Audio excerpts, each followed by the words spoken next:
Hola, muy buenas tardes. Hoy día es miércoles, el día más operativo de la semana. Estamos llenos de energía y así comenzamos un nuevo programa de Vivir Bien. ¿Cómo estamos, Sergio? Sí, Alexandra, muy bien, muy bien. Excelente. Como les dije, tenemos un tremendo programa hoy con un excepcional broncopulmonar que nos va a hablar de todo lo que pasa en nuestro sistema respiratorio con el frío, con la humedad y cómo prevenir. Presten mucha atención porque hoy la alergia y la intolerancia al gluten afecta a muchas personas. Por eso en Vivir Bien hoy día vamos a saber qué es lo que es el gluten, cómo afecta, qué alimentos debemos utilizar, etcétera, y mucho más. Y por esa razón se encuentra junto a nosotros nuestra querida Catalina Silva, nutrióloga de la Clínica Terré. ¿Cómo está? Bienvenida, Catalina. Muy bien. Bienvenida. Volviendo de vacaciones directo aquí. Eso. Y como viene descansadita de las vacaciones, para partir así al hueso la pregunta, ¿qué es el gluten? El gluten es un conjunto de proteínas que encontramos en ciertos alimentos como el trigo, la cebada, el centeno. Y la avena de repente causa un poco de controversia, me preguntan si sí o si no. Generalmente los que son intolerantes al gluten se deja fuera también por una especie de contaminación. Pero no es porque contenga gluten la avena, sino es porque en las cadenas donde se elaboran y esto... Exactamente, que la vamos a ir explicando también. Si uno pudiera comprar una avena pura, que en el fondo se hace en un lugar donde se trabaja pura avena, no hay problema. Pero la mayoría de las avenas que compramos se trabajan en industrias que también trabajan trigo. Y la contaminación cruzada se produce de manera muy fácil. Entonces por eso los intolerantes al gluten lo dejamos afuera también la avena. Ok, la dejamos afuera. Mira, ya sabemos lo que es el gluten. Ahora necesitamos que nos expliques, pero sí en fácil, casi con pere manzana, la diferencia entre la intolerancia y la alergia al gluten, pero con pizarra, gatita. Sí, mucho mejor, ¿ves? Sí, eso, con la pizarra. Así nos va de hecho, lo que decías tú es cada vez más frecuente también. Es cada vez más frecuente. Y no sabemos si hay una diferencia entre alergia e intolerancia. Sí, vamos a ver, mira, hay tres grandes grupos. Uno es la alergia, que es principalmente la alergia al trigo.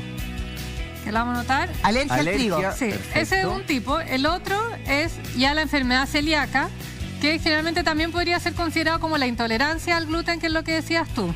¿Ya? Que es la enfermedad celíaca. Y el tercer grupo es que a veces se dice como alergia al gluten, pero la verdad es que médicamente se dice sensibilidad al gluten. Porque no es que uno tenga una alergia, no es que uno responda con los mismos mecanismos que responde a una alergia. Entonces se dice sensibilidad al gluten. Alergia al trigo, enfermedad del gluten y sensibilidad. Era enfermedad celíaca, pero celíaca y sensibilidad al gluten. ¿Y qué diferencia hay entre una y otra? Ahí, mira, vamos a ir viendo. Uno. Bien. Vamos. Al gluten, ya. La sensibilidad al gluten es algo que es cada vez más frecuente, porque la enfermedad celíaca, generalmente el paciente sabe que tiene esta enfermedad, que cada vez que consume gluten tiene ciertos síntomas. Por ejemplo, ¿qué produce el gluten en las personas que no lo toleran bien y que tienen enfermedad celíaca? Les va echando a perder el intestino delgado. Uno tiene, como es una enfermedad autoinmune, por ejemplo, la gente que tiene diabetes tipo 1 es gente que su cuerpo ataca a su páncreas. La gente que tiene tiroiditis autoinmune tiene anticuerpos que van contra su tiroides. Acá en la enfermedad celíaca es gente que produce anticuerpos contra su intestino delgado. Y lo que hace es que lo va dañando las vellosidades y por ende los pacientes no absorben bien los nutrientes. Entonces son pacientes que generalmente causan anemia, infertilidad, problemas de crecimiento, dolores estomacales, mucha hinchazón. O sea que definamos al gluten como un enemigo 100% de nuestro intestino. 100%. Y ahí vamos a ir viendo también en qué alimentos se encuentra el gluten, porque de repente uno habla de gluten, pero la gente en la casa se pregunta ¿y dónde está eso? Entonces después en un mesón les vamos a ir explicando en detalle en qué alimentos está y en cuáles no. Catita, esta enfermedad afecta a todo tipo de personas, o sea, niños hoy día también, adultos, y de hecho se puede diagnosticar en cualquier etapa de la vida. Ah, en cualquier etapa. Pasa de repente, hay mujeres que llegan a la consulta que me dicen, por ejemplo, tengo anemia, he tenido problemas para tener guagüita y, no sé, siempre andan hinchadas y se les diagnosticó quizás un colon irritable y en realidad hay que estudiar un poco más y es bueno descartar otras enfermedades como esta que son cada vez más frecuentes. La enfermedad celíaca se produce aproximadamente en 1% de la población. Pero la sensibilidad al gluten, que vamos a ver ahora, es entre 6 a 7% de la población, es mucho más frecuente. 6 a 7% de la población. Sí. Pero ¿hay alguien que realmente sea compatible al gluten hoy en día? Lo que pasa es que eso es importante, porque el gluten en los alimentos que lo encontramos son principalmente los que también tienen harinas blancas, en el pan, en los fideos, tallarines. Entonces, claro, también son dañinos por otras cosas de nuestro cuerpo. Entonces es difícil diferenciar cuál es el componente. Aún más impacto. Entonces se suma. ¿Por qué las personas, por ejemplo, si yo tuve una vida vida normal siempre y no sé, a los 40 años o a los 50 años empiezo, no tengo todavía 50, a los 50 años empiezo a tener una sensibilidad al gluten? Mira, hay varias cosas. Por ejemplo, en la enfermedad celíaca uno tiene la predisposición genética y puede que tu enfermedad sea asintomática mucho tiempo. Que tú comiste y no te diste cuenta, pero si esos alimentos fueron dañando tu intestino. Y llega el momento en que te empiezas a sentir mal. Totalmente silencioso, te va a atacar. Y de repente te causa síntomas. Hay gente que es más sensible, que los síntomas se los da a los 5 años y lo descubren al tiro. Y hay gente que le da síntomas a los 40, 45 años y recién ahí se diagnostica. Mira. Lo importante sí es que hay mucha gente, la sensibilidad al gluten es una enfermedad relativamente nueva, bien descrita, está desde el 2012, es hace 6 años, súper poco para una enfermedad. Y es gente que mucha gente pensó que tenía enfermedad celíaca, que comía gluten y le caía pésimo, que se hinchaban, que dejaron el gluten y se sienten perfectos, pero van al médico y les decían, tus anticuerpos están negativos, tu biopsia está negativa, tú no tienes enfermedad celíaca, mantén tu vida con gluten. Y se dieron cuenta que sí existe otra enfermedad, que es la sensibilidad al gluten, que tú en los exámenes no tienes una enfermedad celíaca, claro, pero te comportas como tal. Entonces tú dejas los alimentos con gluten y se te quita la hinchazón, los calambres, la fatiga, los dolores musculares, la diarrea. A ver, pero para que me quede a mí claro al respecto y... Démosle otra vez, por favor. ¿Cuándo es una alergia? ¿Cuándo es una enfermedad celíaca? ¿Y cuándo es una sensibilidad? Para que nos quede todo súper claro. La alergia al trigo es principalmente la tienen pacientes desde que son más niños y es una reacción más inmediata. Hay alguien que come algo con trigo y al tiro se siente mal o le da diarrea o le puede dar incluso urticaria, es inmediata granito, la reacción que uno tiene. Segundos a minutos. Perfecto. Esta es mucho más clara y por eso se deja un poco de lado versus estas dos. La alergia al trigo siempre es sintomática, porque hay algunas que lo tienen principalmente sintomática. Con colitis y con granitos en los brazos. Sí, incluso que les puede dar hasta anafilaxia si no dejan de lado los trigos, que cuando ya les causa... Se les cierra la glotis. Sí, entonces esta en realidad es un poco más aparte que estas dos, pero siempre se menciona porque esta es la que es alergia. Ok, ya tenemos estas dos son la enfermedad celíaca y la sensibilidad al gluten. Las dos tienen los mismos síntomas, que pueden ser, hay síntomas digestivos y síntomas no digestivos. Por ejemplo, los digestivos son diarrea, hinchazón, dolor abdominal, a veces también pueden tener periodos de estitiquez, y los no digestivos son, por ejemplo, infertilidad o que tengan más dificultad en tener guagüita, anemia, calambre, dolores musculares, cansancio, osteoporosis. Son como las más típicas de las no digestivas. Para que vean lo importante de la alimentación, infertilidad por estar comiendo gluten. Y pasa mucho porque el gluten, como va atrofiando tus vellosidades intestinales, en el fondo uno tiene una mala absorción intestinal, deja de absorber bien las grasas, los carbohidratos, los nutrientes, y por eso también te falla después el cuerpo a nivel general. Ambas tienen los mismos síntomas, pero ¿cuál es la diferencia? La diferencia entre ambas es que en la enfermedad celíaca el diagnóstico se hace de 3 formas. Con un examen de sangre que ve los anticuerpos que tienen que salir positivos, con una biopsia que se hace del intestino delgado y se ve que todas las vellosidades del intestino están atrofiadas, y la otra que uno suspende el gluten y se te pasan los síntomas. Pero en los exámenes esto se ve concretado, se ve plasmado. Sí. Entonces y en la otra no hay manera de verlo en los exámenes. En la otra, me sale que está bien, o sea, los anticuerpos me aparecen negativos, yo no tengo la enfermedad, me hacen una biopsia y se ve que mi intestino está perfecto. Sin embargo, yo dejo el gluten y se me van todos los síntomas. Por eso es una enfermedad que está nueva, que se está estudiando. Por ejemplo, se estudia mucho ahora también, de repente hay pacientes con esclerosis múltiple o hay niños con autismo que dejan el gluten y tienen una mejoría tremenda. Mejoran un montón. Sí. Y eso dentro de este grupo de la sensibilidad al gluten, porque son pacientes que no tienen una enfermedad celíaca, pero que sin embargo el gluten les caía mal. Ya, tengo 2 preguntas. Esto entonces es como una enfermedad como los trastornos o las enfermedades psicosomáticas que en el fondo no se pueden detectar, pero que sí van dejando huella, ¿que existe realmente? Que existe realmente, claro. Y ya, eso es una. Y lo otro estaba, a ver, lo otro que es tremendamente importante, que me asusté, tú dices que se van atrofiando las vellosidades de la flora. Y entonces, si se van atrofiando, al dejar el gluten se recuperan. Y la segunda pregunta es la misma. ¿Qué puede pasar? Porque estas vellosidades son las barreras del sistema inmune. Claro, lo muy bueno que tiene, ponte tú, la enfermedad celíaca, que es una enfermedad autoinmune, es que no necesita un remedio para mejorarse. El remedio es la dieta, es dejar el gluten. Y suspenden el gluten 100% y se van los síntomas y tiende a mejorar un poco también el tema de las vellosidades. Pero es un tratamiento de por vida. No es que un paciente celíaco, que los que son celíacos lo deben saber obviamente en la casa, no es que dejen el gluten un año y vuelvan a comer, o que de repente un día digan, hoy día voy a comer algo, porque es en el espacio suspenderlo y en el tiempo, de por vida. Se nos fue otro síntoma también que es súper notorio, que bajan mucho de peso.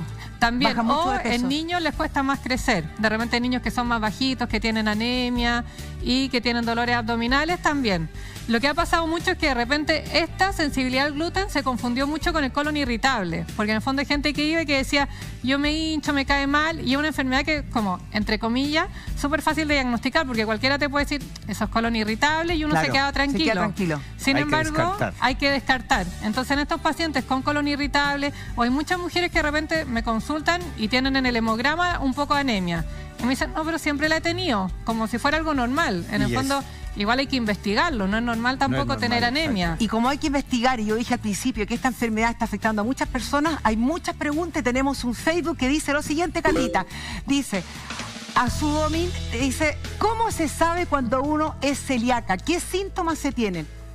Volvamos a aclarar los síntomas nuevamente para aquellas personas que se incorporan a nuestra sintonía. De los síntomas hay dos grandes grupos, los que son digestivos y los que no son digestivos. Los digestivos son los más clásicos, que por ejemplo, hinchazón, diarrea, dolor abdominal y también un poco más de flatulencia. Esos son como los típicos de enfermedad celíaca. ¿Estreñimiento puede haber? También, hay periodos que pueden haber estreñimiento. Hacia el otro. Ya. Y por eso también se confunde un poco con el colon irritable. Y los que no son digestivos son, por ejemplo, pacientes que tienen anemia o que tienen osteoporosis o dolores articulares o calambre o cansancio, fatiga crónica, son como los típicos de los no digestivos. Entonces de repente es fácil, hay mucha gente que en la casa va a decir, oye, pero en realidad yo me hincho, yo tengo cansancio o tengo todos estos calambres. Probablemente si van a su doctor le van a hacer todos estos exámenes, o por lo menos primero los de sangre, para ver que no sea una enfermedad celíaca, que lo más probable es que no lo sea porque es menos frecuente. Y ahí pasamos al segundo etapa de ver la sensibilidad al gluten. De la sensibilidad al gluten, un segundo, y súper rápido, de la sensibilidad al gluten a la larga, ¿puede hacer una enfermedad al gluten? En general no están correlacionados, pero como es una enfermedad muy nueva que recién tiene 6 años como descrita como tal. Entonces probablemente, o sea, a mi parecer es lógico que eso después te lo causara. Pero todavía no está descrito como perfectamente estudiado que lo causa. Pero usted está plantando una semilla ahora y tiene una correlación muy grande. Y lo que sí es importante es que como la enfermedad celíaca es una enfermedad autoinmune, los pacientes que no se cuidan también tienden a desarrollar otras enfermedades autoinmunes, como la dermatitis herpetiforme, o la tiroiditis, o la hepatitis. Entonces, en realidad, es una enfermedad que cuando la diagnostican es súper importante adherirse a la dieta. ¿Es verdad que se puede producir, si no se cuida esa enfermedad, un cáncer al intestino, por ejemplo? Está relacionado también por la atrofia de las vellosidades, que eso pues, es más fácil que uno pueda causar un daño así. Pero con lo que más se ha asociado es con otras enfermedades autoinmunes. Cata, ¿qué te parece si ya están vistas las alergias al trigo, las diferencias, las sensibilidades con la enfermedad celíaca y sensibilidad? Que nos muestres qué alimentos contienen gluten, porque tenemos aquí un maravilloso mesón, ¿te parece? Sí, del gluten estábamos hablando de dónde se encuentra el gluten, dijimos, en el trigo, en la cebada, en el centeno y generalmente también en la avena, por un tema de contaminación cruzada. ¿Y qué es lo que tiene trigo? Generalmente la mayoría de las harinas que nosotros usamos vienen del trigo. ¿Ya? Entonces, por ejemplo, el pan que comemos en general, las pastas, las galletas, los dulces, tienen gluten. Entonces, todo eso es algo que un paciente con sensibilidad al gluten o enfermedad celíaca debiera dejarlo de lado. No puede comer absolutamente nada de lo que está en la línea roja hacia acá. Exactamente. Sí, mira, cada vez hay más productos como para celíacos. Ahora existen algunos panes para celíacos, son un poco más caros, pero existen y van teniendo algunas más opciones. Pero el pan común debiéramos dejarlo de lado sí o sí. Cata, pero remarca, vayamos por partes, por favor. La avena es por lo que dijimos antes, porque lo procesan en lugares donde están trabajando con trigo y puede estar contaminado. Sí. Pero yo aquí veo un ingrediente que es el cacahuete o maní. ¿Por qué está en esta línea también? Mira, acá hay varios que están como entre medio.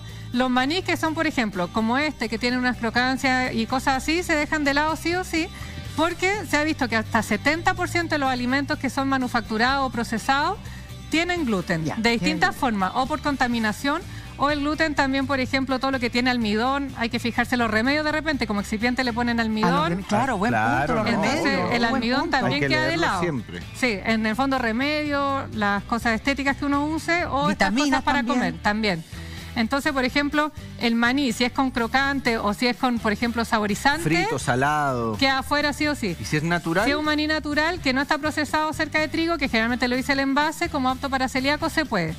Los otros frutos secos en general están súper permitidos. Pero ojo, cuando hablamos de maní natural es el que encontramos en las tostadurías, tostado solamente. Sí, sin sal ni ningún otro aliño. Todos los salados, todos los manís que vienen procesados, oye, salado, el de miel, todo esto, todo eso, nada. Todo fuera. Sí. Y en general muchos de los preservantes que se usan para los alimentos que son envasados contienen estas trazas de gluten también. Por eso quedan afuera las salsas, por ejemplo, como los ketchup, los aliños, los aderezos que ya vienen preparados. Si bien no tienen el trigo en sí, tienen parte de estos para usarlos como excipientes. O sea, no pueden consumir ningún alimento procesado. ¿El chocolate por qué está acá? También por el tema de lo cruzado, No. más por la contaminación cruzada y por los preservantes que tiene. Generalmente tienen almidón. Pero si estuviésemos frente a un cacao... Tampoco se puede el cacao. Dicen que no se puede el cacao. Si fuese No, yo pregunto. Yo estoy preguntando. No, si fuese un cacao 100%, claro, que es más difícil de encontrar, se podría, pero en el fondo si fuera cualquier otro procesado queda O sea, fuera. de un 85% que exclusivamente lleve cacao y el azúcar de caña moreno o algo así, estaría permitido. Ahí podría ser, pero generalmente también van a ver que en el chocolate eso es lo más importante en la enfermedad celíaca. Ver bien como la identificación que tienen los productos. La procedencia, y todo. generalmente afuera dice apto para celíaco, o tolerado o aceptado por la FDA para intolerante al gluten. Tengo una pregunta. ¿Con quién es más restrictiva esta dieta? ¿Con los pacientes que están con la enfermedad o los que tienen sensibilidad? Porque es súper grave, o sea, tienen muy poco para comer. Claro. Todo viene procesado hoy día. O sea, en realidad con ambos grupos. En la enfermedad celíaca ya. uno lo prohíbe 100%, pero en la sensibilidad al gluten los pacientes lo dejan y se sienten mucho mejor. Y ahí es súper importante que la familia ayude, porque la contaminación cruzada, como se produce, por ejemplo, en las industrias que producen trigo, producen avena, en la casa es súper fácil de producirla también. Si yo, por ejemplo, corto la marraqueta con un cuchillo y después corto el pan que es apto para celíaco con el mismo cuchillo, la probabilidad de contaminarlo es altísimo y que el paciente siga con síntomas. Sí. Y la contaminación cruzada más clásica es el tostador de pan. El tostador de pan. Sí, que en general la gente tuesta su pan, después tuesta el del hijo con enfermedad celíaca o con sensibilidad al gluten. Hay que limpiarlo. Hay que limpiarlo o tener dos. Por eso, Catita, entonces dicen muchas veces que cuando tú tienes un paciente en la casa que tiene enfermo celíaco, todo en la casa tienen que comer el mismo tipo de comida para que no haya alimentación cruzada. Es mucho más fácil hacerlo Contaminación así. cruzada. Y de hecho, igual la gente que tiene un familiar de primer grado tiene 10% de probabilidad de también ser celíaco. Entonces también uno va con más cuidado con la familia, viendo cómo tolera o no el gluten. Ahora, aquí abramos un paréntesis porque estamos conversando acerca de las personas que padecen la sensibilidad o la enfermedad celíaca. Sí. Pero seamos transparentes porque el gluten realmente, es lo que dije al principio, es compatible con el ser humano porque muchas personas no sienten nada, pero eso está causando estragos dentro de ellos. Entonces, ¿podrías explicarlo, por favor? Y de Buena hecho, por pregunta. ejemplo, es muy parecido a lo que pasa en la sensibilidad al gluten, que no es una enfermedad, y que hay mucha gente que ahora sí se siente mal o tiene problemas con peso y que no saben por qué es.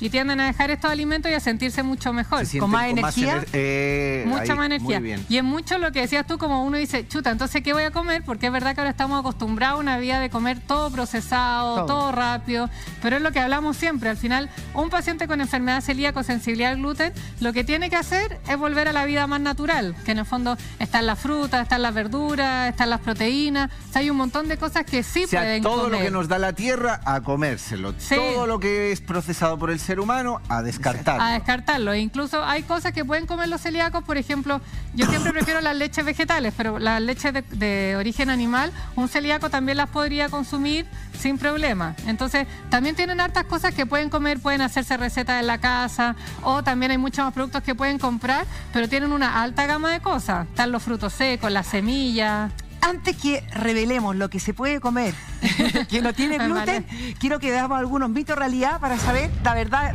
Vamos con el primer mito de realidad que dice lo siguiente: el gluten aumenta la percepción del dolor. A la cuenta de mito realidad. 1, 2, 3. Tengo compartido. Realidad, ¿por qué compartido? Porque en general, mira, en la gente que sí tiene sensibilidad al gluten está completamente demostrado, y en la enfermedad celíaca también. En un paciente que no está demostrado que es, probablemente no está esa correlación, pero lo que hablaba Sergio es verdad, que al final el gluten y la harina te causan un daño a todos en general. Entonces tengo una pregunta, tomando la pregunta que hizo Sergio un poquitito. ¿Deberíamos, personas que no tenemos todavía problemas con el gluten, alimentarnos a la larga para tener una mejor calidad de vida y llegar más tardíamente, no alimentarnos con comida que tenga gluten? ¿Sería una mejor calidad de vida? Sí, mi respuesta es que sí, y sobre todo porque todo lo que está asociado al gluten son harinas blancas, son productos refinados, son productos procesados. Entonces, al final, no es solo por el gluten, es porque además llevan un montón de otras cosas como azúcares, grasa, que en el fondo nos van a dañar. Entonces, un conjunto de cosas. Casi todos estos productos son los que siempre dejamos de lado, pero porque suman además sal, suman aditivos, suman preservantes. Entonces, al final, son tantas cosas como negativas que tienen que todo suma a hacerle mal a tu cuerpo. Ya. Tenemos un mensaje de Facebook que dice lo siguiente: envíen todas sus consultas porque hoy día la Cata está de vuelta, la vamos a estrujar con todo el conocimiento, que viene lo siguiente. Gisela dice lo siguiente: al comer pan integral del bueno, demoro mucho en digerirlo y me produce gases. ¿Es un signo que el gluten me hace mal? Gracias, excelente programa que faltaba en Chile. Saludos muy amorosa, Gisela. Gracias. Muchas gracias. Sí, saludos a ella. Y bueno, puede ser uno de los síntomas. También puede ser, por ejemplo, que el pan que consume quizás tiene mucha fibra y come mucha fibra de una sola vez y eso también le produce hinchazón. Pero está remarcando pan integral del bueno. O sea, tenemos que hacer la suposición de que es un pan de una harina real e integral. Claro. ¿Qué es lo que significa pan integral del bueno, Sergio? Hombre, a ver, existe el pan de harinas refinadas, que es completamente blanco, que no hay ningún cereal en el planeta Tierra que sea blanco, ¿ya? Eso significa que está procesado. El más blanquito que hay así es de color amarillento, que es la quinoa. Y después está la harina integral procesada, tamizada, que se le llama, que es la harina blanca con unos polvos que hacen parecer que sea harina integral. Pero eso está totalmente procesado. Supuestamente, cuando ella dice que es harina integral del bueno, significa que es el grano entero, con todas las propiedades, las vitaminas, los minerales, etc. Y de eso se fabrica el pan. Ahora, conseguirse, yo creo que sí que se consigue en Santiago, pero en los supermercados no hay. Y en las panaderías es muy complejo encontrarlo también. No es común. Y probablemente, aunque sea integral, si es proveniente de trigo, igual le va a caer mal en el caso que sea sensibilidad al gluten. Lleva el gluten. Porque igual viene de ahí. Ahora, estaba pensando en algo, me quedé pensando que finalmente se vuelve a repetir todo lo que nosotros hablamos en el programa, la harina refinada, los azúcares, etcétera. Se encuentran siempre. Se encuentra siempre. Podría ser porque es una enfermedad relativamente nueva que ha ido aumentando, estamos siendo más adictos a este comer de comida chatarra, que a la larga esto nos puede estar produciendo intolerancia al gluten o sensibilidad al gluten. Sí, de todas formas. Y el conjunto de cómo lo consumimos. Y además, si de repente uno consumiera en una cantidad de, no sé, de 5% al día de esto, no pasa nada. Pero al final nuestra alimentación es como 80% alimentos procesados, de harina refinada, de azúcares. Entonces, obviamente, todo eso nos va dañando. Y el tema de la sensibilidad al gluten, incluso ya ha estado tan como frecuente que se ha visto, ponte tú, a nivel de religiones. Es masivo, sí, masivo. Por ejemplo, la religión católica, tienen la hostia, que es a base de una harina de trigo. También eso ya se ha hablado. Mira. Y hay incluso iglesias que hacen comuniones, me parece, con vino por el tema. O también los judíos tienen el pesaj, que también comen una galletita que es en base a trigo. La hostia y el vino. No, pero el vino se puede consumir. Venga, vamos allá. Están llegando todas las dudas, todas las inquietudes y se las queremos responder todas. Así que escuchemos el siguiente audio. Hola, buenas tardes. Ojalá puedan responderme lo que necesito saber. Yo todo lo que como, sea fideo, arroz, papa, a veces el pan, me hincho, tengo que ir inmediatamente al baño porque me baja una indigestión. Trato de evitar de comer esos alimentos, pero igual uno los come. ¿Qué puedes tener relación con el tema del gluten? Si me pueden ayudar a poder entender bien. Vamos todos los síntomas. Los describió todos. Y de hecho, siempre igual es importante, antes que solo dejar el gluten, que vaya a su médico, porque por ejemplo, para diagnosticar una enfermedad celíaca hay que hacerla mientras uno está consumiendo el gluten. Si yo dejo de consumirlo completamente y voy al doctor, lo más probable es que los exámenes me salgan bien. Pero ¿cuánto tiempo hay de entre que dejas de consumir el gluten hasta que vas al médico? No, por ejemplo, la remisión de síntomas pueden pasar hasta años, pero en los exámenes puede que incluso tú lleves un mes dejando todo y que aún así te salgan los exámenes positivos o negativos. Entonces, lo ideal es para hacer el diagnóstico y con la dieta que uno está ahora. Y después hacer todos los cambios. Ok, antes de hacer los cambios tengo una pregunta.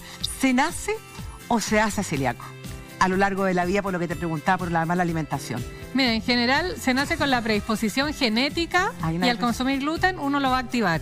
Entonces, en el fondo, si tú no consumes el gluten, no lo vas a activar nunca. Pero tú naciste con esa predisposición genética a hacerlo. O sea, eso significa que no estamos preparados para esta proteína. En los que son con enfermedad celíaca, no. Y los que somos normales sin la enfermedad celíaca... Podría tener la sensibilidad al gluten, que es cada vez más frecuente. O sea, todos somos normales, pero me refiero sin enfermedad celíaca. Oigan, que lo he puesto así en Sí, no, sí, se entendió, como sin la enfermedad. Claro. En el fondo, obviamente, todos al comer estas cosas somos más propensos a tener todos estos síntomas. No la enfermedad en sí, como la enfermedad celíaca, que te va a atrofiar la vellosidad y te va a causar todos los otros daños. Pero si uno no quiere vivir toda la vida sintiéndose mal, obviamente. Como ni con anemia, ni hinchada, ni la mamá que de repente le ha costado tener más guaguita. Por eso siempre es bueno cuando un paciente va a la consulta, ver como toda la historia. De repente vienen por hinchazón y no es quedarse en eso, o no es darle un remedio para que se le quite la hinchazón. Es ver qué otros síntomas tiene asociado y tratar el conjunto. Y como queremos tratar el conjunto, Catita, y no queremos sentirnos mal, tenemos otro mito de develar el siguiente mito del gluten, que dice lo siguiente. ¿El gluten genera inflamación? Wow, 1, pero los quiero con ánimo. Porque pero si yo lo lancé así. 2, 3. Realidad. Entonces sí, podríamos pensar que la artritis, fibromialgia, etcétera, como dice serie, etcétera, puede ser producto del gluten. Lo peor es, mira, lo que hablaba antes, que no es solo el gluten, es la harina, es el azúcar, es todo lo que llevan. Entonces, a mí de repente me cuesta creer pacientes que están con artritis o que con fibromialgia y no cambian su alimentación, porque en el fondo son muchos los factores que tiene, por ejemplo, la masa que le están afectando. Entonces uno dice, pucha, prueba por lo menos 1 o 2 semanas y cuando ven que realmente se les pasan los dolores es súper fácil cambiarse de dieta. Pero hay que atreverse a dar ese paso y a probar la dieta distinta. Me sumo a lo que dice Cata porque es súper importante. Comprendamos de que no es solo el gluten, sino es todas esas sustancias que acompañan al gluten que hace que en tu organismo sea una bomba de relojería. Pero como nosotros les estamos enseñando qué es lo que no deben comer, se preguntarán, ¿y qué puedo comer? Claro. Pues ahí vamos con lo que uno puede comer. No, y es importante, ¿por qué cuesta tanto dejar el gluten para algunas preparaciones? Porque le da elasticidad a las masas. Entonces deja que cuando uno lo amasa entre aire, por eso todas las pizzas, los panes, todo tiene gluten porque les da esa consistencia. ¡Qué perdición! Es súper fácil cocinar sin gluten, es difícil. Es difícil, no le da la misma consistencia. Pero se puede. Se puede. Cada vez tenemos harinas nuevas, tenemos harinas de almendra, de arroz, incluso garbanzo y todas esas se pueden usar para otras preparaciones. Lo que sí podemos consumir, que tenemos en hartas cantidades y que siempre son buenas, porque además te van a ayudar a disminuir la inflamación y los otros síntomas, todas las frutas, verduras, vegetales que sean todas sin frescos. Excepción. Sí, que sean frescos. Si ya vienen enlatados, es muy distinto. ¿Pero y congeladas? Congeladas sí, pero enlatados lo que hacen generalmente le ponen excipiente o preservante, que generalmente tiene almidón, que tiene gluten. Entonces lo que tenemos que hacer es preferir siempre el consumo de estas sustancias tal cual. Todas las verduras verdes, sin restricción. Verdura de cualquier color. Y frutas. Verdura y fruta. Verdura y fruta. De cualquier color. De cualquier color. Sí, okay. Mientras sea fresca, pueden consumir lo que quieran. ¿Y tú dices cualquier fruta y si tiene mucho azúcar, por ejemplo? Es que si no es diabético no hay problema. Okay. Entonces, o si no tiene problema de peso, pero en cuanto al tema del gluten, no hay restricción en cuanto a fruta que comer o verdura. Siempre es bueno, sí, los que tienen sensibilidad al gluten. Acá en Chile tenemos una página que es muy buena, que es de la Fundación Convivir, que es de celíaco, que tiene una lista de todos los alimentos que sí pueden consumir y de los alimentos que son también como que venden en el mercado que uno puede o no puede consumir. Y esa lista la verdad es que ayuda mucho, porque si no uno se pierde, es difícil. Lo otro que podemos consumir, semilla, legumbre, arroz, quinoa también se puede consumir, las carnes, lácteos, huevos, aceite, ningún problema. En el fondo igual tenemos un mesón que si uno lo piensa, también uno puede cocinar hartas cosas en la casa y uno puede sobrevivir con todo esto. Quizás esto está completito. No puedo comer tallarines, pero sí puedo comer, por ejemplo, quinoa, o de repente podría comer arroz. Se pueden ir variando, hay varias cosas que se pueden comer. Lo que pasa es que hay que hacerlo bien y ordenarse. Y en el supermercado tienen que fijarse cuando compran productos que estén estos sellos. De todas gluten formas. Y sin el, ¿no? Sí, las cosas que son frescas obviamente nunca van a tener el sello porque son frescas y no lo tienen. Pero todo lo que venga envasado, siempre nos tenemos que fijar en que estén estos dos. Y siempre es bueno también fijarse en la lista de los ingredientes. Por ejemplo, la levadura de cerveza, la malta, también tienen gluten, entonces también quedan fuera. Pero generalmente si tienen el sello es que ya está probadísimo y ahí no hay dónde equivocarse. Ok, Catita, imagínate que fue súper importante, como te dije al principio, mucha gente sufre de intolerancia al gluten o sensibilidad al gluten, enfermedad, así que queremos agradecer que hayas estado con nosotros, tenerte nuevamente de vuelta y agradecer tu buena voluntad y buena información. Esta es su casa, como siempre, esta es su casa. Acompáñeme a donde usted me diga, acá vamos. Porque lo prometido es deuda y estamos aquí con Ronald Reed, el excelente broncopulmonar de la Clínica Los Andes, quien nos va a enseñar y a informar de los estragos que causa el frío y la humedad en el sistema respiratorio, pero también, lo más importante, a prevenirlos. Y ahí estamos. Exactamente. Bienvenido. Hola, hola. A ver, para empezar a conversar, van a traer la pizarra. ¿La quiere? Sí, por favor, la pizarra. Sí, porque vamos a explicar exactamente cómo el frío y la humedad afectan a nuestro aparato respiratorio. Sí. ¿Sí? Mientras tanto, desde ya pueden enviar todas sus consultas a través de todas nuestras redes sociales, porque hoy día el broncopulmonar responde todas sus consultas para pasar este frío de una manera mucho más saludable. Ya tenemos la pizarra, doctor, así que nos explica cómo afecta el frío a nuestra salud. Eso, mira, lo primero que les quiero mostrar es que en realidad en estas cosas hay muchos mitos. O sea, mucha gente piensa que porque empezó el invierno, empezó el frío, y empiezan los resfríos, las infecciones, como si las bacterias se beneficiaran solas por la baja temperatura y se reprodujeran más. Eso no es realidad. No, eso no es verdad. Ah, no es verdad, no, es no mito. Es verdad. Mira, lo primero es... Hay que tener claro que primero, para que se produzca una infección, o sea, todas las enfermedades infecciosas, tiene que haber una relación entre el huésped, o sea, la persona, ¿ya? más el germen. Tienen que interactuar entre ellos. Huésped más germen. Claro. El huésped ¿Cómo es la persona. interactúa el huésped con el germen? Póngase si están... Espérese un momento. Enfermedad. Un momentito, que lo voy a poner... Por acá. Por favor. Y eso produce la enfermedad. Para que se produzca una enfermedad, tiene que haber un contacto, por supuesto, entre la persona con el germen, ¿cierto? Pero tiene que estar el germen encontrar las condiciones adecuadas para poder invadir. ¿Y cuáles son esas condiciones adecuadas? Exactamente. O sea, de hecho, muchos de nosotros, todo el tiempo, estamos conviviendo con bacterias, nos están tosiendo encima y todo, y no todos se enferman. ¿Y por qué no todos se enferman si estamos conviviendo con esos gérmenes? Eso es lo que vamos a ver. Ya, La primera cosa, de los factores que justamente se pueden modificar, está el asunto del huésped, que lo que más influye, indudablemente, son las defensas. Eso, las defensas. O sea, va a depender de cómo está cada persona, ni más Su ni sistema menos. Inmunológico. Sistema inmunológico, 100%. Si una persona tiene un buen sistema inmunológico, bien formado, que está funcionando bien, probablemente va a tener contacto con muchas bacterias y esas bacterias no van a lograr hacer enfermedad. No van a entrar. Exactamente. Ok. Si al contrario, la defensa tan baja, ya sea por enfermedades... Estrés o una mala noticia que uno se deprime. Claro, o enfermedades de o base, si una persona, no sé, tiene un cáncer o mala diabetes, alimentación. Mala alimentación, las defensas van a estar más bajas y indudablemente existe mayor probabilidad de que el germen logre infectar. Invada a la persona. Exactamente. Entonces, las defensas, ¿cómo se pueden mejorarse? Entonces tenemos número 1, defensa. Las defensas. Baja defensa. Exactamente. Okay. ¿Cómo podemos mejorar las defensas? La gente nos va a preguntar, bueno, ¿y cómo mejoro las defensas? Lo primero incluye, claro, la buena alimentación. Buena alimentación. Buena alimentación me refiero a una alimentación completa, con todos los nutrientes necesarios, con buena carga de proteínas, etcétera, que nos permite estar bien. Una persona desnutrida, por ejemplo, va a tener defensa más baja. Una persona muy obesa también. Desnutrida decimos de un déficit en vitaminas, minerales... que esté con un peso excesivamente bajo, etcétera. Otra cosa, que tenga un buen control... Esta es letra de doctora. Sí, pero antes la letra, ¿qué dice? Sí, buen control. Buen control, ¿ya? De enfermedades de base.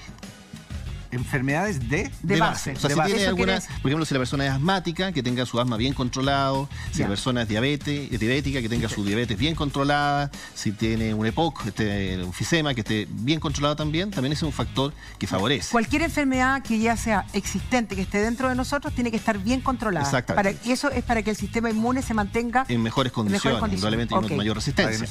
Y eso va a ser con buena alimentación. Exactamente. No estar estresado. Ojo que buena alimentación no significa engullir todo lo que encontremos. Significa una nutrición adecuadamente con todos los nutrientes. Eso. Influye mucho acá también, por ejemplo, el tabaco. El tabaco. Hoy es un agresor. Los fumadores, eso es un agresor directo. Y los fumadores está demostrado que tienen, por lo menos, se duplica el número de infecciones respiratorias y estas que también más se pueden complicar después. O sea, los fumadores se resfrían más y más se les Por eso los que fuman mucha cantidad permanentemente, que son adictos, se resfrían tanto. Claro, o sea, el humo, el contacto directo con el cigarro disminuye los mecanismos de defensa locales de la vía aérea. Entonces, si llega cualquier bacteria, tiene muchas más chances de que se desarrolle y pueda quedarse ahí. Doctor, nosotros, o sea, usted está enseñándonos cuáles son los factores que hacen que una persona sea más propensa a agarrarse ese típico huésped germen no deseado. Exactamente. Pero tengo una pregunta y creo que mucha gente en la casa se debe preguntar lo mismo, valga la redundancia, es... De toda la vida nos han dicho que el frío y la humedad es el ambiente perfecto para estos bichejos. ¿Es así o no es así? Sí, eso influye. Pero no es porque sea el frío. O sea, si yo, por ejemplo, en un plato de cultivo pongo estreptococo y lo pongo más frío, los estreptococos no se van a reproducir más. O sea, no es que se hagan más fuertes. No es que se hagan más fuertes. Lo que ocurre es que con el frío ocurren ciertas condiciones que favorecen a los gérmenes. Lo primero, por ejemplo... Condiciones. Exactamente. Por ejemplo, en el frío todos tendemos, por ejemplo, a estar más puertas adentro. Más resguardados. Y se encierran las personas. Claro, más resguardados. No sale mucho no al aire libre, tampoco. no se ventila. Entonces se produce cierta... por ejemplo, esto estaría en la parte acá ya como germen, que favorece al germen. Por ejemplo, situaciones de hacinamiento. Hacinamiento quiere decir que las personas... muchas personas apretadas en lugares pequeños. O sea, si estamos en el metro... Claro, hospitales, las aulas, los hospitales, salas todo. de espera. Incluso dentro de la casa, están todos metidos dentro de la casa, salas de clase. nadie sale de clase, cosas así. Hay más condiciones de hacinamiento, muchas veces poca ventilación. Bueno, eso indudablemente por el frío en todas partes. Exactamente. Datos importantes. Entonces, en esta época, aunque haya mucho frío, nosotros necesitamos ventilar la casa. Exactamente. Abrir las ventanas, por ejemplo. Por ejemplo, en una hora del día en que no haya estén los niños en el colegio, haya poca gente en la casa, en un buen momento, tampoco va a tener abierta todo el día. ¿Cuánto tiempo? Por lo menos una hora, una cosa así, que logra ventilarse el aire y después se cierra nuevamente para poder calefaccionar. Ya. Influye también, que también favorece a los gérmenes, el asunto de la contaminación. La contaminación. Y aquí estamos fritos, en Santiago. Claro, estamos fritos. Indudablemente la contaminación aumenta en esta época, un poco por las condiciones climáticas, el frío hace que esté el humo más abajo. Más denso. Exactamente, en toda la época de las preemergencias, etcétera. Y la contaminación influye porque son factores también, sustancias irritantes, que irritan la vía aérea y también pueden disminuir las defensas locales. A propósito de contaminación, me quedó una pregunta en el tintero del tabaco. Una persona que fuma mucho, ¿cierto?, es más propensa a tener resfriados. Pero ¿qué pasa con una persona que convive, que no fuma y que es el fumador pasivo? ¿También puede verse afectado? Sí, claro que sí. El fumador pasivo es un poco menos la carga que el fumador activo, pero es mucho más alto que la población general. Por ejemplo, se ha estudiado en la época, antes de que prohibieran el cigarrillo, por ejemplo, en los pubs y cosas así, y se midió los niveles de contaminación ambiental dentro del pub. Y era equivalente a un nivel de preemergencia ambiental en Santiago. O sea, está metido así de contundente. Así de contundente. Entonces, si estás en una casa donde hay varios fumadores y está el ambiente, es como si estuvieras viendo en preemergencia permanente. Okay. Madre mía. Tremendamente peligroso, pongan atención. Sí. Ya saben cuáles son las predisposiciones idóneas para que haya una mayor predisposición a que el germen entre e invada el organismo. Ahora les invitamos a que ustedes nos hagan todas sus dudas e inquietudes porque el broncopulmonar va a responder todo para que ustedes se queden bien tranquilos. Así que vamos a la primera pregunta que dice así, el audio. Hola Ale, Sergi. Quiero hacerles una consulta. Mira, mi mamá tiene 88 años. Casi todos los años ella hace una neumonitis. Este año aún no. Por eso me gustaría saber cuáles son los cuidados extremos que tengo que tener con ella para que no le vuelva a dar. Y también quisiera saber cuáles son las consecuencias de una neumonitis mal cuidada. Gracias, besito. Gracias, saludos. ¿Qué es la neumonitis? Por lo primero. Por favor. Mira, la neumonitis en realidad es un nombre mal hecho. ¿Mal hecho? Sí, en general. Mal dicho. Es mal dicho. Lo más probable es que sean neumonias. Neumonitis no es una palabra como aprobada, pero habitualmente se ocupa para cierto tipo de neumonias intersticiales, que son como, no es el pacotón de pus dentro del pulmón, sino que son más bien dentro del tejido. Es otro tipo de infección. La prevención un poco es lo que estamos conversando. De hecho, de lo que faltó poner acá, que también para faltó la señora, otro punto ya, ¿cuál? Claro, el frío mismo, o sea, todo el mundo habla de que chuta fue un matrimonio, hacía mucho frío, se helaron los pies y se resfrió. Eso ocurre. El frío pasa, lo que ocurre con el frío es que disminuye también las defensas locales. ¿El frío? Entonces, si uno tiene contacto con gérmenes dando vueltas, estando con mucho frío, también tiene más riesgo de que se pueda hacer la infección. Entonces, ¿el frío influye? El frío influye. Si estoy con mis defensas, si yo estoy con mis defensas expuesto al frío, si tú te enfrías. Si estoy con mis defensas altas y estoy muy expuesta al frío, no tengo mucho ropaje, no salí bien preparada, ¿me puede afectar? Te aumenta el riesgo. Aumenta el riesgo, ok. Aumenta el riesgo. En este caso, la señora tiene 88 años. Sí, la edad indudablemente hace que sea una persona más débil. Su sistema inmunológico también es un poquito más débil y es más propensa, por eso hay que cuidarla más. ¿Qué vamos a hacer? Un poco lo que estamos conversando. Ventilar bien cuando se pueda, cuando se hace el aseo, evitar exponerla a la contaminación ambiental, que se enfríe, los cambios de temperatura, también hay cosas de ayuda. Que en esta época no salga mucho a lugares muy concurridos como mall, cine. Exactamente. ¿Ya? Y lo otro importante es evitar contacto con personas enfermas. Eso es lo más importante. O sea, indudablemente si alguien está resfriado, está el nieto resfriado, está tosiendo, no es buena idea que vaya a ver a la abuelita porque también le va a estar transmitiendo sus gérmenes y es fácil. Pero eso es que porque se pueda está con el sistema inmunitario bajo. Como te digo, es una combinación. De todo. Mientras más expuesto estés, por un lado, o sea, mayor riesgo que te pueda... Pero y en estas personas, por ejemplo, de la tercera edad, que obviamente si nos ponemos en su lugar tienen la casa calefaccionada o con la estufa prendida o lo que sea, y van además abrigadas, ¿qué factor juega eso? Porque me imagino que el simple hecho de ventilar la casa ya uno se predispone a un cambio de temperatura muy fuerte. Sí, ahí el abrigo personal tiene que estar un poco acorde con la temperatura que esté ambiental. O sea, indudablemente no es bueno estar con muy poco abrigo cuando vas a ventilar y va a entrar el chiflón helado. No es bueno, indudablemente. Ahí tendría que estar con un abrigo adecuado, con chaleco preparada para... Exactamente. Y después que se cierra y ya empieza a calentarse la casa, se retira ese exceso de ropa. A propósito que estamos hablando cómo calentar la casa, la tercera edad son más propensas a enfermedades. ¿Qué tipo de calefacción es buena? Porque, por ejemplo, la parafina o el gas puede ser peligroso para aquellas personas. Mira, muy buena pregunta. Ahí la calefacción, yo diría que el rol importante es lo contaminante que es la calefacción en sí. O sea, la temperatura... Por temperatura es igual para todos. O sea, que haya 20 grados, pero que haya 20 grados parejo. ¿Tú cuando dices contaminantes por el cambio de temperatura? No, me refiero a los contaminantes que produce la calefacción. O sea, la parafina está claro que es súper contaminante. Claro. O sea, si nos ponemos, por ejemplo, en el ranking de contaminación, indudablemente lo más malo es leña o tener un fogón. Eso tira directamente humo dentro de la casa. Lo más contaminante. Lo más contaminante. Después viene la leña sería contaminante hacia el exterior, porque es que hay gente que usa hasta braseros, cosas así. Ah, por el brasero. Claro, perfecto. Después te pondría la parafina, sobre todo las de parafina antigua. Después estas últimas que han salido, que son semieléctricas, semiparafina, es menos la cantidad. Después la de gas y claro, la mejor, más limpia en ese sentido es la eléctrica. El problema es también los costos. Eso es especialmente crítico, sobre todo cuando son personas con enfermedades respiratorias previas. Porque indudablemente un asmático, al haber una mayor contaminación dado por la parafina, va a tolerarlo mucho más y probablemente va a tener más irritación de la vía aérea. Y es desagradable el olor además también de la parafina. Entonces deberían evitarlo. Ahora, yo tengo una pregunta súper importante. Yo me acuerdo que tenía un amigo, cuando teníamos los niños chicos, vivían resfriados porque a veces uno tiene las casas muy calefaccionadas, con mucho calor. Y finalmente cuando hay el cambio de temperatura hacia el aire se enfermaban más. Es tan así que hay que mantener una temperatura ni muy alta ni muy baja porque a veces es difícil como regularla. Sí, pasa lo mismo con el abrigo. O sea, con lo mismo con la ropa ya. Claro, estar sobreabrigado también no es bueno. Uno busca una temperatura estable, por ejemplo, una temperatura como es alrededor de 20 grados.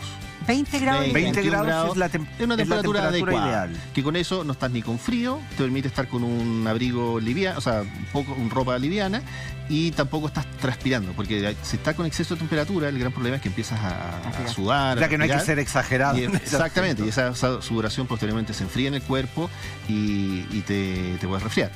Lo mismo ocurre con el abrigo. Lo que más se recomienda siempre es el vestirse por capas, o sea, que yo me voy poniendo más prendas a medida que me expongo al frío, pero puedo irme sacando prendas a medida que estoy en un ambiente más cálido.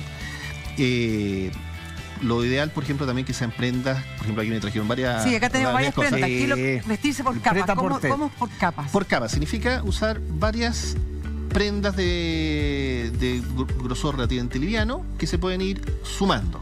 Supongamos una cebollita, que le vamos sacando una capa, igual que una cebolla. Por ejemplo, es partir con una camiseta, después que es como la primera capa, después se coloca una camisa, una blusa, un chaleco delgado, después un chaleco más grueso. Vamos a la cuarta capa. Claro, y finalmente si ya para salir afuera, ya o una chaqueta, una parca, una cosa así. Antes de ponerse la parca para salir, me quedo con la camiseta, la camisa y el chalequito. Dentro de si la estás casa. dentro de la casa y está a una temperatura adecuada, con eso es suficiente. Depende mucho también cómo te sientas. Indudablemente hay personas más friolentas que otras, hay otras personas que se sienten heladas y pueden requerir una cosa un poco más gruesa. Ahora, de prendas, por ejemplo, lo que se busca, hay un montón de telas, cosas así. Lo importante es que tenga un efecto aislante por una parte, pero también que sea respirable. Respirable. Exactamente, o sea, la piel habitualmente transpira siempre y se necesita que esa respiración pueda evaporarse y pueda salir, porque si no se te queda en el cuerpo y se empieza a enfriar. Por ejemplo, eso pasa que si hay una tela, pongamos en el extremo, a ver, con una bolsa. Aquí tenemos dos telas preta por tela. Sí. O sea, una de tela y una de algodón. ¿Cuál sería la ideal para la primera capa y después la que va encima? Mira, generalmente lo más recomendado como camiseta de uso más común son de algodón, que son fondos fibras livianas, que te dan un cierto grado de abrigo y te permiten son respirables. Ahora han salido, por ejemplo, estas nuevas telas, estas poleras deportivas, por ejemplo. Esta, por ejemplo, que es de polar, ¿sirve? Mira, sí, el problema de esas que son, claro, cuando son muy sintéticas no permiten evaporación. Y muchas veces ocurre que, claro, te abrigan inicialmente, pero después se te empieza a acumular más sudoración. Y eso nos puede afectar. Y esa sudoración finalmente se puede, claro, se enfría y te puede dar más frío. Entonces recomienda algodón. Algodón. Algodón. Las otras, como te digo, estas dry fit que han salido, que son sintéticas, pero que son de telas especiales para deportistas, de hecho, de alto rendimiento y cosas así, que son telas que también permiten un buen nivel de transpiración. Pero para la señora que está en la casa. Algodón más que suficiente. Algodón es más que suficiente para evitar, sobre todo la tercera edad. Sí. Porque con esta va a transpirar y va a mantener la humedad. Tómese y nomás puede volver al programa. Gracias. De hecho, bueno, la naturaleza sigue siendo muy sabia. O sea, las mejores telas son algodón y después como ya segunda capa, o sea, como un chaleco. La lana, por ejemplo, es un excelente... ¿La lana? La lana. Sigue siendo, o sea, desde del tiempo antiquísimo, sigue siendo muy buen aislante y con muy buena capacidad de respiración. Doctor, una pregunta. ¿Es mito o realidad que el echarnos polvos de talco hace que la sudoración con esas telas sintéticas sea más propensa, menos propensa? Se nota menos. ¿Más controlada?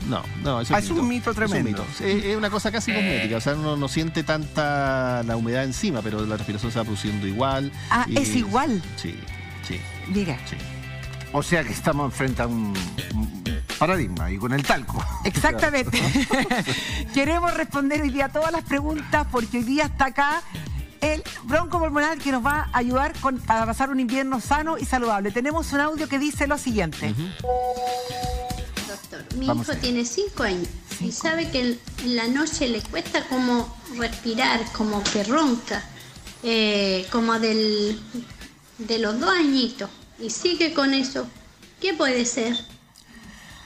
5 años, desde los 2 años está roncando y le suena el pecho. Sí. O sea, lleva 3 años así. Claro, ahí, bueno, habría que ver. En general, estos ruidos respiratorios que ronque significa que hay una obstrucción al paso de aire. ¿Obstrucción? Una obstrucción. O sea, el aire, habitualmente cuando nosotros respiramos, hay un flujo que es bastante ordenadito y no produce ruido. Cuando hay obstrucción, se producen estos ruidos ronquidos. Ahora, claro que no tenemos más información. No tenemos información, pero por ejemplo, si son ruidos inspiratorios, o sea, cuando respira, eso habla sobre todo que es de vía aérea alta. Puede ser en la nariz, que hay adenoides, amígdalas grandes, que eso le obstruye el paso. Y cuando las personas dicen tengo el pecho tomado, ¿a qué se refiere eso? Cuando hay obstrucción bronquial, te puede dar ruido, pero eso es un ruido más bien expiratorio. O sea, cuando la persona bota el aire, suena así. Esa es como la diferencia. ¿Y eso puede estar relacionado con el sonido que está emitiendo el niño? Claro, aquí no sabemos si esto es a la inspiración o es a la expiración. ¿Puede ser la posición del niño cuando duerme? Tendría que ser una posición en la cual favorezca que se le cierre más la vía aérea. Por ejemplo, si tiene unas amígdalas muy grandes, una lengua muy grande, se le puede ir para atrás y también puede estar produciendo el ruido. Pero si es un ruido expiratorio, y sobre todo en niños pequeños, puede ser problema de obstrucción bronquial, tipo asmático, bronquitis obstructiva, cosas así. O sea, tiene que llevarlo sí o sí a que lo... Claro, no es normal que suene. Le tenemos una pregunta del millón. porque mucha gente se va a sentir identificada. Cuando alguien tiene dolor en el pecho o está congestionado, esos productos mentolados que se aplican así, la friega, ¿sirven o no sirven? ¿Es mito o realidad? Mójese, mito o realidad. No conteste todavía, porque cuando yo era chica, primero tengo que condicionar, cuando yo era chica iba a la casa de mi abuela, de mi abuelita, y mi abuelita yo tenía el pecho, como dice, tomado, yo también como apretado. Y mi abuelita pescaba, me colocaba mentolado en el pecho, un diario. Bueno, un diario, toda la polera, todo quedaba negro, daba lo mismo, mi mamá se indignaba, pero al rato después yo sentía, o horas después sentía como el pecho un alivio. Ahora conteste, doctor, piénselo. Mira, yo, realidad. para serte sincero, no le creo. ¡Oh! No le creo. Pero... O sea, mira, lo que pasa es que yo tengo que hablar un poco con estudios basados en forma científica. Pero vámonos a lo casero, a mí me resultaba. Claro, pero esa cosa, o sea, si tú me dijeras si hay un estudio que lo demuestre, no. Pero, o sea, doctor, yo también lo hice con mis hijos. O sea, piensa que estamos hablando de algo aplicado sobre la piel, que atraviesa la piel, atraviesan los huesos, los músculos, y estamos llegando al bronquio. Estamos hablando de que si hay un producto ahí, atraviesa 10 centímetros de tejido. Pero produce calor. Pero, a ver, ordenémonos un poco porque yo creo que aquí hay cientos de miles de personas, por no decir millones, que lo han hecho. Ya. Si están basados en la menta se sabe que es una hierba que es muy expectorante. Y sí, hay demostraciones científicas que por la vía aérea abre y dilata los pulmones. Por la vía aérea sí. Sí, pero claro, o sea, eso, lo que uno se ponía aquí, el ungüentito ese, es como que le daba calor y el olor que desprendía, me imagino que alguna función debía cumplir. Sí, o sea, yo como te digo, le creo más justamente a algún medicamento, alguna cosa por vía inhalatoria en ese sentido. Ronald, te hago una pregunta. Cuando chico, ¿nunca te hicieron en el diario con se lo me ponían la cosa hirviendo con vapor.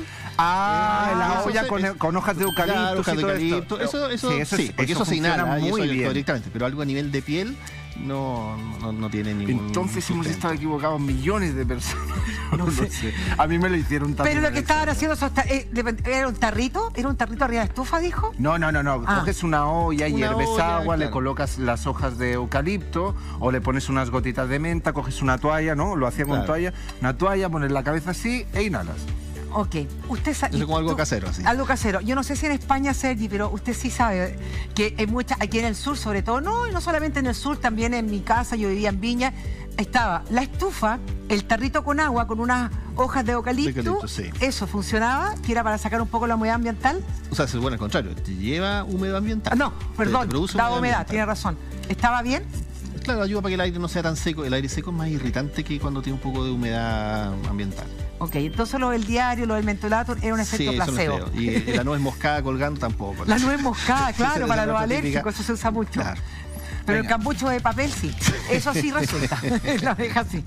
Venga, sigamos derrumbando mitos y realidades. Veamos lo siguiente, por favor. Venga, nos dice así, Catherine, hola, tengo un resfriado hace más de una semana y en estos últimos días el moco se puso amarillo y sabor amargo en la garganta. ¿Qué le podemos decir ahí, doctor? Lo más probable es que voy a tener que consultar al doctor, de todas maneras. Porque ahí parece que hay una infección. Exactamente. Ya, ¿no? Generalmente estos cuadros parten como cuadros virales. El virus, justamente se produce este cuadro brusco, malestar general, dolor, picazón de garganta, una tos seca, así que son como agüita. Y el virus va a durar, son autolimitados. Y estos cuadros duran 5 días, 7 días y se tienden a pasar solito.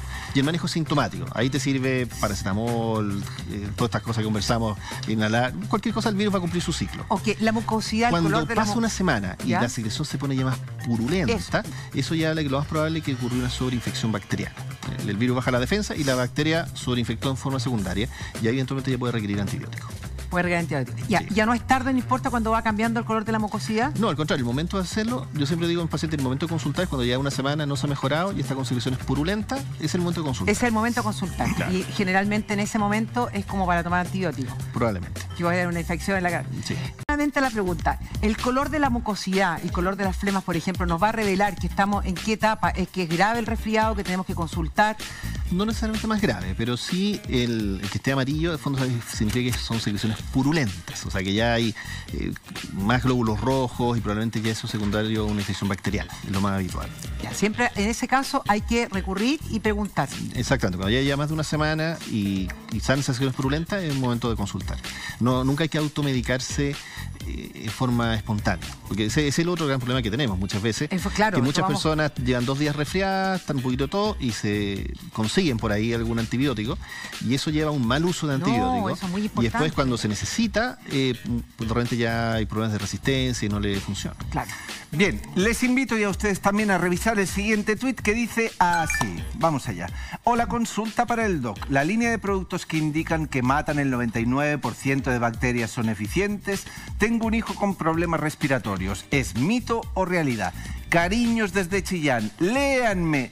Te leímos. Saludos a Chillán. Vamos a una breve pausa comercial bien corta y de inmediato respondemos. 1539, dejamos un tuit para responder que dice: hola, consulta para el doc. La línea de productos que indican que matan el 99% de bacterias son eficientes. Tengo un hijo con problemas respiratorios. ¿Es mito o realidad? Cariño desde Chillán, léame. Aquí estamos. Ya, doctor, ¿mito o realidad? Puede ser, doctor, pero tome la paletita. No, doctor, ya. La paletita, un poquitito para aquí, Chillán. Saludos a Chillán. 1, doctor. Ya, yo no, pero si le tengo que decir 3, usted contesta mito o realidad. 2, no es que me acelero. 3. Me la juego con mito. Fíjate. ¿Mito? Sí. ¡Bien! Sí. Pero Sergi, usted no le estamos preguntando. Mira, ¿qué es lo que ocurre? Yo te ayudo que compra estos productos. Ya sí, en general, o sea, son antisépticos que matan bacterias, pero probablemente serían mucho más útiles si las bacterias estuvieran en un vaso y yo lo disparara directo, probablemente se morirían ahí. El problema es que estos gérmenes están circulando en el aire. Entonces, si yo disparo, en realidad puede matar algo, pero en realidad el efecto neto es bajo. Doctor, o sea, ¿puede que será? ¿No sirve para nada?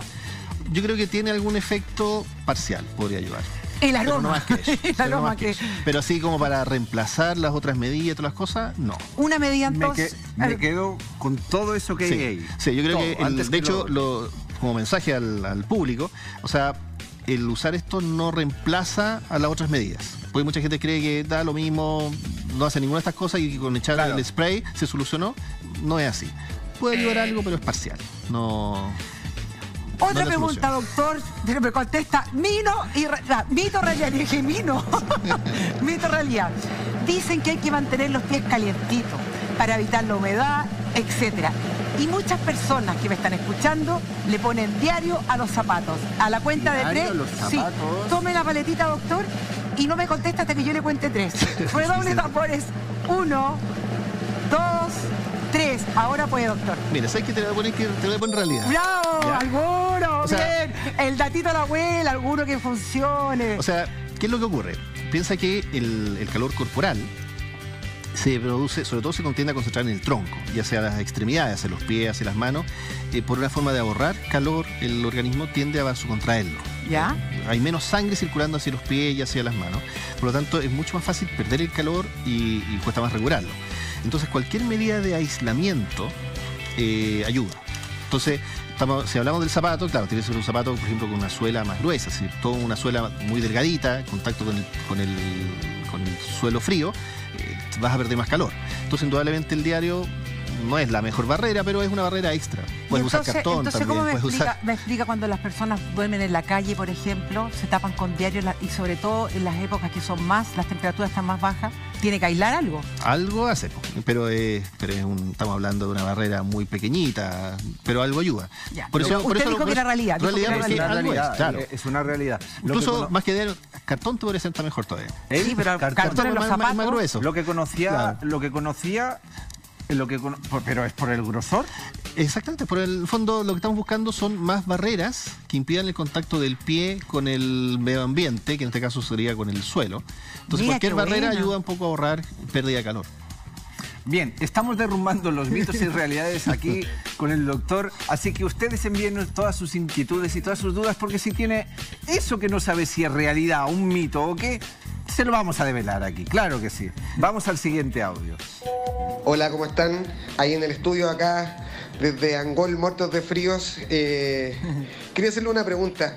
¿Es mito o verdad que una michelada con merquén y harto jugo de limón nos puede ayudar a aliviar del resfrío y las enfermedades respiratorias? Chao. Saludos, Angol. Michelada, dijo, con merquén y no sé qué más. ¿Y jugo de limón? Y jugo de limón. Ayuda, doctor, no responda porque tiene que responder con el mito. Da lo mismo, va a tener una gastritis, pero respondamos el mito o realidad. Cuéntele serio. Pero ha de ser la realidad, ¿eh? Ha de ser realidad. Sí. Venga, va. Aunque le parta el corazón a muchos chilenos. Venga. A la de una, a la de dos, a la de tres. No, ese es un mito. Y fue así zombie, ¿por qué un mito? Ya le fastidió a muchas personas. Sí, no, es un mito. O sea, lo que se recomienda cuando hay un resfriado es tener harta hidratación, o sea, harto líquido, porque habitualmente, sobre todo si hay fiebre, uno tiende a evaporar más líquido. Y este asunto que conversamos de evitar los cambios de temperatura, cosas así. El alcohol, estamos hablando de la michelada, no tiene nada que ver con el resfriado. Echarle un poquito de limón, para la cantidad que sea, probablemente tampoco. Yo creo que no hay nada que le va a quizás hacer sentir mejor, pero la infección va a cumplir el virus va a cumplir su ciclo exactamente igual. Bueno, ok, se lo pregunto ahora yo, representando a un montón de personas porque lo hago.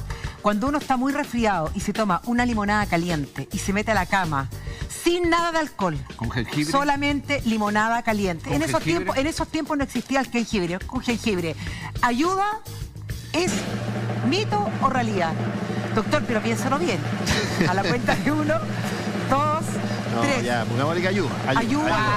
Doctor, yo transpiro y amanezco mucho mejor, sí. Pero no salgo de la cama. Lo que te ayuda ahí es, uno, el líquido caliente te aporta calor. O sea, sobre todo si esta persona está muy fría, estás con los pies helados, toda la cosa, te aporta calor.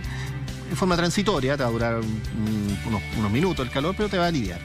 Y el cereal naranja te aporta vitamina C, que podría también ayudarte un poco. O sea, y te hace sentir mejor. O sea, nosotros decidimos en este programa llamar a la gente de la tercera edad y a la abuelita, no abuelita, sino que gente sabia. Y generalmente decían, tómate un pisquito sour y un tecito con limón, caliente cuando uno está resfriado. ¿Es mito o realidad? Tampoco te va a ayudar. Tampoco te va a ayudar. Mira, el alcohol, mucha gente dice, para el frío, claro, para el frío, tomarse una cosita, pero no es que dé calor, fíjate. O sea, te da la sensación de calor, porque el alcohol de partida es vasodilatador, te dilata los vasos sanguíneos, por lo tanto, cuando estás con mucho frío, estás con una vasoconstricción de la piel, está todo apretado, los vasos sanguíneos, uno está con la piel fría, las manos frías, y el alcohol, al vasodilatarte, permite que llegue más sangre y se calienta más, te da más sensación de que está más caliente, pero también pierdes ese calor más fácil. La vasoconstricción es un fenómeno defensivo del organismo, trata de ahorrar calor. Entonces te da la sensación, pero no es que te vaya a ayudar mayormente. Doctor, en estos momentos en el switch hay una persona que dice que le colocaban un collar de ajos colgado para Ale dice. Esto es verdad, le prometo que es verdad. Para respirar mejor, para que se le fuese. Ya. No estamos hablando de los vampiros. ¿Eso es mito o es realidad? No, eso es mito, nomás. Pucha, doctor. Pero toda la vida nos están engañando. Doctor, de hecho, bullying con un collar. En estas cosas hay mucho mito. O sea, hay mucho mito. Piensa, yo siempre digo, el cuadro viral, hagas lo que hagas, va a durarte este periodo. Poniéndote ajo, tomando michelada, lo que sea, te va a durar 5 o 7 días. Y en un porcentaje bajo, o sea, no tan bajo, pero un 15, un 20%, existe ese riesgo de sobreinfectarse por bacterias. Y la mejor forma de prevenirlo, como te digo, es evitar los cambios de temperatura, mantenerte en reposo, no exponerte a temperatura extrema, harto líquido, y con eso hagas lo que hagas, el gran porcentaje se te va a mejorar solo. Bueno, pero la agüita caliente, la limonada caliente ayuda, porque yo lo he hecho a apurar el proceso y me ha ayudado bastante. O sea, lo acelera. Lo acelera. Claro, y te hace sentir mejor y todo, porque uno se siente muy mal con todos los síntomas del resfriado. Y entonces, cuando no existían los medicamentos y todo, ¿cómo hacía la gente? Era a puro mito nomás de la abuela, porque la abuelita ayudaba con sus datos. Como te digo, el cuadro viral va a durar Exactamente igual. De hecho, por eso también está el problema de automedicación. Mucha gente piensa que empieza con un poco de temperatura, un poco de malestar, se mete unas amoxicilina y se mejoró. Pero no es porque se haya mejorado por la amoxicilina, es por el cuadro del virus. Aquí acaba de decir algo muy importante. El cuadro, o sea, el tiempo siempre es el mismo. En un resfriado, ¿cuánto dura un resfriado realmente? Un cuadro, como te digo, un resfriado viral, lo habitual son 5 días, 7 días, 10 días, y ahí ya tiende a pasar. ¿Y una gripe? Es semejante, es semejante. Entre 7 y 10 días. Exactamente. O sea, entre 5 y 10 días, mejor dicho. Sí. 5 y 10 días. Tengo otra pregunta. ¿Cuál es la diferencia entre la tos seca, que es bastante invalidante, y la tos con flema? Mira, la tos en sí es un reflejo, que significa que algo está irritando los bronquios. Generalmente hay algunas infecciones que tienden a favorecer tos seca. Por ejemplo, los cuadros virales habitualmente. El más claro es el famoso virus sincicial respiratorio, que produce mucha inflamación de la vía aérea y con mucha tos seca. Y hay algunas pocas bacterias que también pueden producir tos seca. El micoplasma, por ejemplo, el germen más habitual. Las toses productivas, cuando ya empiezas con expectoración purulenta, ya hablan más de bacterias. Estreptococos, neumococos, cosas así. Nosotros les estamos revelando aquí todos los mitos y realidades al respecto. Así que revisemos el siguiente tuit que dice así. Sí, la Pilsen con limón me dejó súper cierta vez que estuve trabajando en cámaras de frío y andaba para la cagá. Oigan, al otro día andaba paradito. Vale. Bueno. Ahí cada uno con su experiencia dice que le ayudó, así que... Claro, o sea, la evolución de la infección no va a cambiar. Te puede, por último... Sentirse un poquito mejor. Y si no, más contento. Más contento. Claro, y como siempre uno dice, efecto de placebo. Por último, uno le puso el saber a algo y se siente mejor, que no es malo. Sí. Venga, Alexandra, que los tweets no paran. Vamos a revisar el siguiente. De Claudia, que nos dice así. Por favor, una consulta desde Ovalle. Léanme, por favor. Te estamos leyendo. ¿Es mito o realidad un caldo de pollo caliente para recuperarse el resfrío? Esta pregunta es de redoble de tambor. Aquí se la juega, pero va a ser de bien, doctor. Ya, pongámosle... Doctor, a la cuenta de 3. Cuénteme. 1, 2, el caldito pollo. 3. Ya, pongámosle realidad. ¡Bien! ¿Pero por qué pongámosle? Un consomé, un caldito pollo, ayuda. Repito, no va a ayudar a la evolución del virus, pero te hace sentir mejor. Te aporta líquido, te aporta nutrientes, está calientito, te vas a sentir más aliviado de las molestias del resfriado. En ese sentido te ayuda. Revisemos el siguiente tuit que dice así. Vamos. Angélica dice, quiero saber si vino...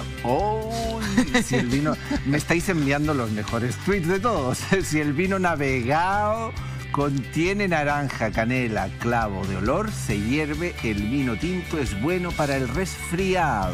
Vino navegado. Rico el vino navegado en invierno. Dice que es rico el vino. Vamos a aclarar, Sergi. Lo conozco.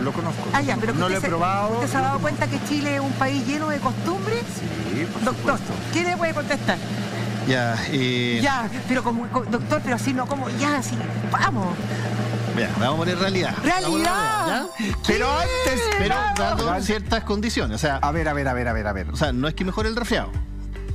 Te alivia las molestias, te alivia los síntomas. Pero antes al pobre de la michelada lo tiró por los suelos y ahora con el vino navegado. No, sí. Pero que cura. Claro, o sea, no entiendo nada. Es que debatimos que está caliente. Claro. Es por el tema de estar caliente. Claro, la otra es una cosa fría, entonces yo creo que es menos beneficioso. Es como la limonada caliente. Pero estar caliente, con especias, te da mayor sensación de calorcito interno, yo creo que te ayuda un poco, te ayuda a aliviar los síntomas. ¿Lo ha probado usted? Sí, claro que sí. Y con mucho frío. ¿Tú lo has probado, Sergi? No lo he probado. ¿No lo has probado? Es como una sangría, pero caliente. Mañana te vamos a tener navegado aquí en el Switch y aquí en Vivir Bien, para que usted lo pueda hacer. Oiga, que durante el programa no se hacen esas cosas. Capaz que esté más simpático. Nos veamos más. Bien, doctor, entonces vamos bien ya con los mitos y las realidades. Se da cuenta que estamos llenos de costumbres. Las personas muchas veces utilizan todo este tipo de... Sí, lo más importante, como te digo, es tomar harto líquido, ¿no? O sea, eso es una cosa que yo lo reparto. Entonces, siempre digo a los pacientes, claro, da lo mismo el líquido que sea. Si sopa, limonada, naranjada, pero agua pura, o sea, cualquier líquido ayuda. Cerveza, claro, no es la mejor idea. ¿Y cuánto sería lo recomendable de líquido, por favor? Bajo su perspectiva... Si está con fiebre, por lo menos unos 2 litros. en el día. Por lo menos unos 2 litros. Sí, si está con fiebre. Ya lo saben. Si hay fiebre de por medio, 2 litros. Si no hay de fiebre, agua. puede ser un poquito menos, pero siempre igual más de 1 litro en el día de todas maneras. Ok. Bien. Vamos a seguir conversando, doctor. Está muy interesante. Estamos derribando mitos de realidades. La red. Doctor, habíamos dejado pendiente una pregunta. Sí.